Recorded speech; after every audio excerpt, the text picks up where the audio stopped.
Hello दोस्तों, welcome back to Trust with Law. We all made a tryst with law sometime in our lives and that's why we are here. दोस्तों, आपको मैंने पिछले videos में बताया है कि मैं एमसीडी के कॉन्ट्रैक्चुअल एम्प्लॉयज़ के रेगुलराइजेशन का केस करते रहता हूँ। इनफैक्ट उसमें से कई सारे लोग पहले डोमेस्टिक ब्रीडिंग चेकर्स में की तरह काम करते थे, फिर वो बाद में multitasking staff MTS public health में मर्ज हो गए और इनका केस चल रहा है रेगुलराइजेशन का। सारे केस एडमिट होते हैं, उसमें इंटरिम रिलीफ मिलती है और अभी इन प्रोसेस में।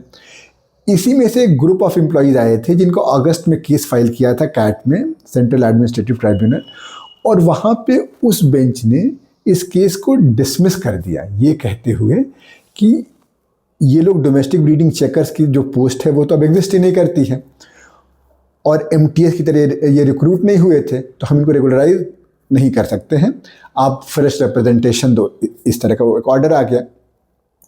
अब दोस्तों इस ऑर्डर का हवाला बाकी सारे केसेस में भी होने लगा, तो हमने इस केस को अपील किया हाई कोर्ट में और इनफैक्ट आज अपील एडमिट हुई, नोटिस इशू हुआ और इंटरिम रिलीफ ग्रांट हुई। और कोर्ट ने जब रिस्पोंडेंट बता रहा था कि भाई ये ऑर्डर सही है, ये कैसे डीबीसी की पोस्ट सैंक्शन एग्जिस्ट ही नहीं करती है, the court cut them in between and said कि भाई डीबीसी के एग्जिस्ट करे ना करे वो एमटीएस में मर्ज कर दिया है आपने, और एमटीएस की पोस्ट तो सैंक्शन पोस्ट है और वो आज एग्जिस्ट करती है, आप इनको करो रेगुलराइज। तो इनफैक्ट इसीलिए मैं वीडियो बना रहा हूँ क्योंकि इसमें एक मैंने रितु कुशवाहा का एक जजमेंट मैंने साइट किया था, दिल्ली हाई कोर्ट की ही जजमेंट है 2012 की, Ritu Kushwaha and others versus union of India. इसमें ये लोग ग्रुप डी एम्प्लॉय की तरह, कैजुअल लेबरर्स की तरह आए थे और 10 साल बाद इन्होंने रेगुलराइजेशन का केस किया।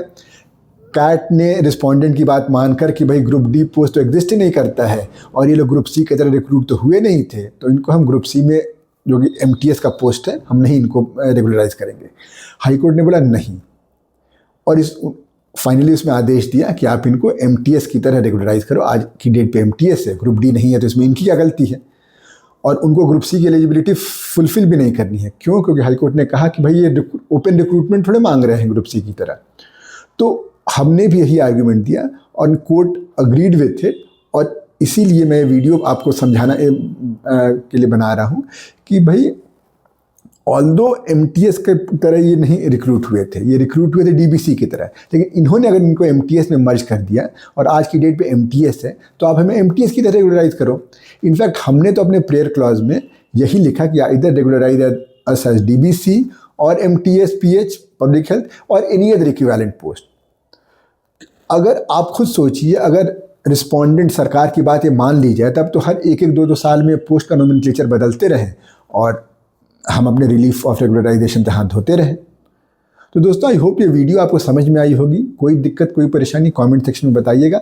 मिलते हैं अगले वीडियो में किसी नई इन्फॉर्मेशन के साथ। Till then, bye bye and enjoy your trust with law.